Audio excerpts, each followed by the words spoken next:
I am your friend, Dr. Charles Apoki.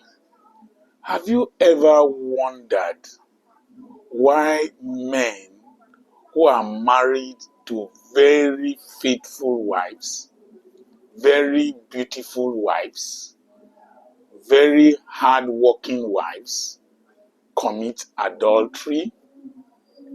Have you ever wondered? A man cannot be retained by food, by keeping the house clean, by being beautiful, by being respectful alone. There is something that the average man craves. There are fantasies in the minds of most men, many men. Fantasies, sexual fantasies, romantic fantasies, experiential fantasies, escapades. And I just did a video on customer relationship, customer care, and customer experience.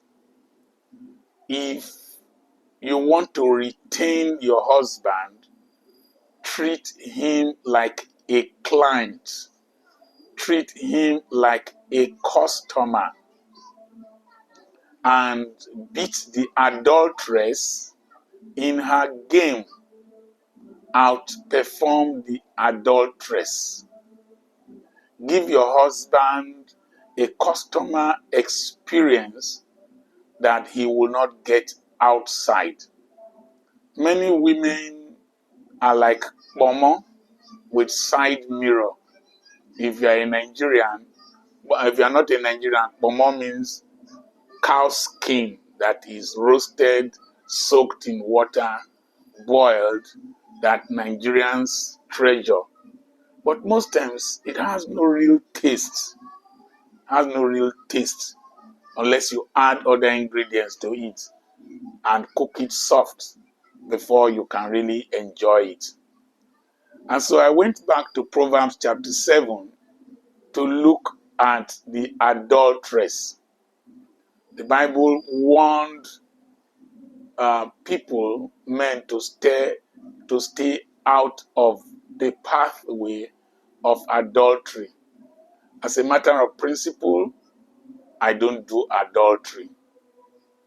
But you see, there are men who are out there looking for excitement, looking for adventure, looking for fantasies, looking for escapes, looking for that adrenaline rush. And the adulteress knows how to provide that adrenaline rush. In Proverbs chapter 7, you will see that the adulteress has timing. She came out in the evening when it was dark. Exclusivity, privacy was part of her strategy. And then the Bible says that she is brash. She's adventurous, aggressive. She might be the one. In fact, in this case, she was the one proposing. She's the one proposing the sexual advance and adventure. The next thing is that the Bible says the lips of an adulteress drips honey. That is, they have sweetness of speech. She has no customer relationship with this person. And she has no customer care. She doesn't really care.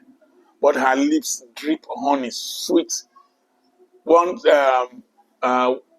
government college old boy in Manchester was telling me that he used to rear pigeons and he used to put sugar in the water the pigeons drink. And because the pigeons like the sweetness, his own pigeons were attracting other pigeons to come and get that customer experience. And so he had other pigeons that he did not buy. So the adulteress, the lips drip honey. There's a way they talk to you. There's a way they caress you with their voice. They are not aggressive. They might be loud, but their loudness has some men, there are some things men like about women, wild women. They have it. And so the man might not want to have a customary relationship with that woman by marrying her, but he wants to have a customer experience. And so the woman went there and said that my husband has traveled and he took a lot of money with him. That is, the woman was creating an imagery in the mind of the adulterer, the man, that we have space for ourselves. We have time. We are not going to be in a hurry. Do you know married women sometimes behave as if they are creating a spare time. The husband is a second option for their sexual relationship. They don't create it as if it is something they have been desiring and they are intentional about for them to consummate. And so she said that I have paid my vows, and she brought some level of spirituality into evil. The feast, after the vows, there was meat that was supposed to be consumed at home. She was saying that she had meat ready for the man, a feast in quotes, not only to feast on her and feast on the man, but they had a feast, a banquet.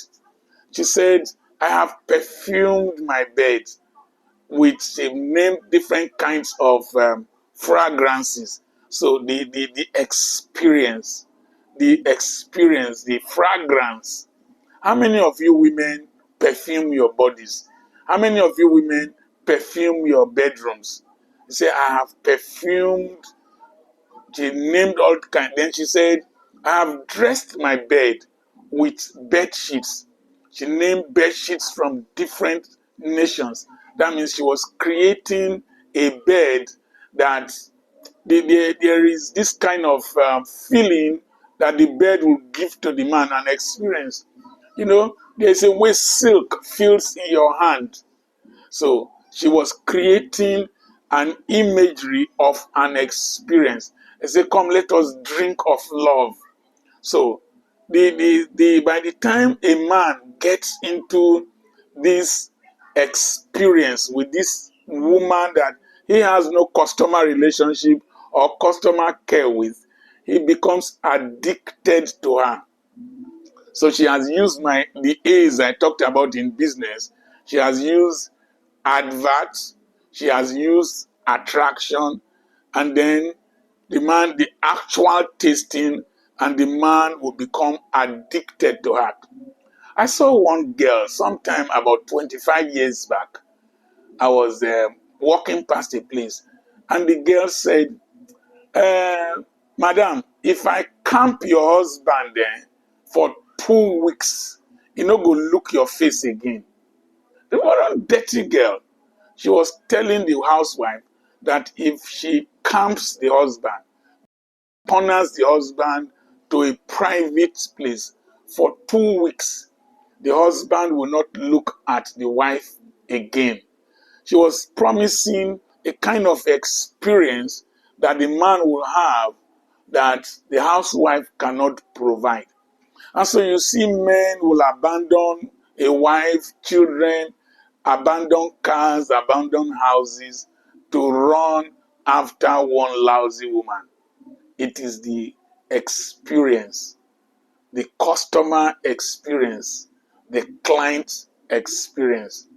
And so, but the danger is that the man who commits adultery is like somebody who falls into a narrow well. According to the Bible, there is hardly any space for you to maneuver. You will drown in it because the narrowness traps you. And so adultery is very dangerous. It will trap